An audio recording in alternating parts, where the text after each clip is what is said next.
Jesus Christ is risen. Alleluia. Indeed, he is truly risen. Alleluia. My friends, what an incredible night on so many fronts, right? I mean, just to get to be together like this, which I would say probably a record crowd. I don't think we've ever had so many people out in the narthex already. I mean, just to be together like this, to be together for the beautiful fire, to enter into our beautiful church so amazingly decorated, to get to spend time sitting in the dimness of the church, listening to salvation history. And I'll say, I think this is one of the most beautiful liturgies of the Word we've ever had. Choir, that was incredible with the responsorial psalms, Father Dimmick on the singing of the Exultet, just all of it together.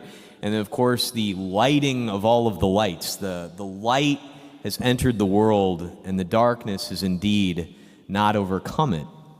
The difficulty, though, for all of us, I think, is that we all know that there is darkness out there. We all know and are affected by the fallenness of our world, by the difficulties that are around us all the time.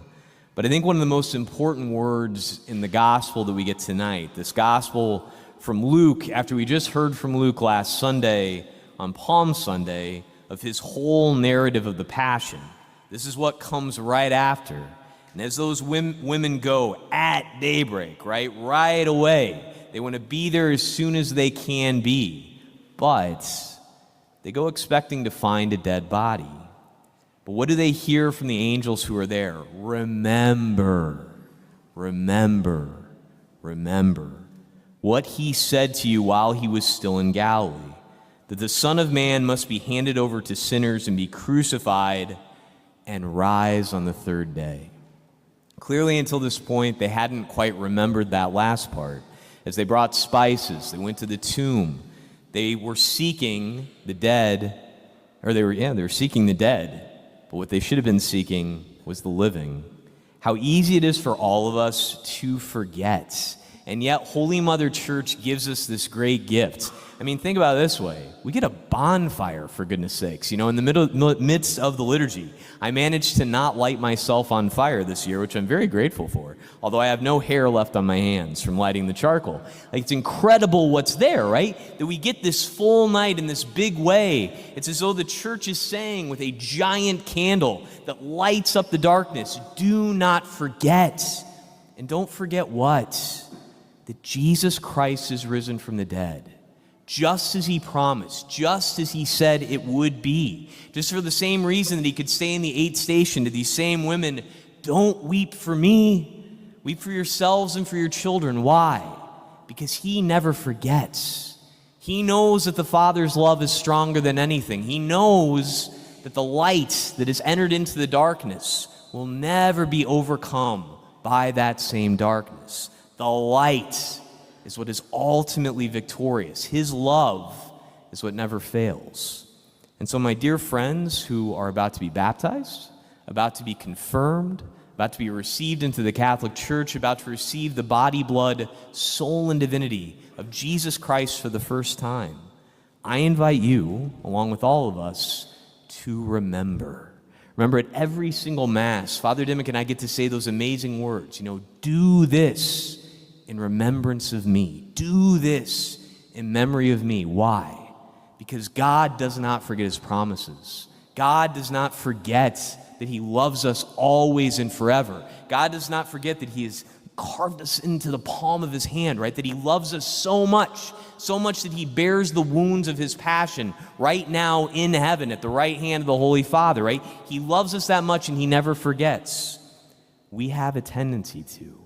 Do not forget. Let that light that is burning so brightly continue to burn in every one of your hearts. Pray for me as well, that it burns in mine too, that all of us may bear that light of Christ out into our darkened world, that we may never forget, but always remember. Acabamos ya de escuchar una gran cantidad de la Sagrada Escritura, desde las primeras palabras del Génesis, pasando por el Éxodo, los profetas y por último ahora mismo el Evangelio de Lucas nos ofrece las primeras palabras que anuncian la resurrección. Las mujeres que habían acudido a su sepulcro también habían oído las escrituras que hemos escuchado esta noche, e incluso al propio Jesús diciéndoles lo que se avecinaba. Y sin embargo, seguían esperando encontrar el cuerpo muerto de Jesús en aquel sepulcro. Mientras estaban allí de pie confundidos ante la visión de una tumba vacía, los ángeles les dijeron: recuerden lo que les dijo cuando todavía estaba en Galilea, que el Hijo del Hombre debía ser entregado a los pecadores y ser crucificado y resucitar al tercer día. Y entonces, nos dice San Lucas, recordaron las palabras de Jesús. Amigos míos, al reunirnos en esta noche gloriosa, que todos recordemos lo que nuestro Señor nos ha dicho, lo que nuestro Señor nos ha mostrado, todo lo que nuestro Señor ha hecho por nosotros. Fue entregado a los pecadores, fue crucificado y ha resucitado de verdad.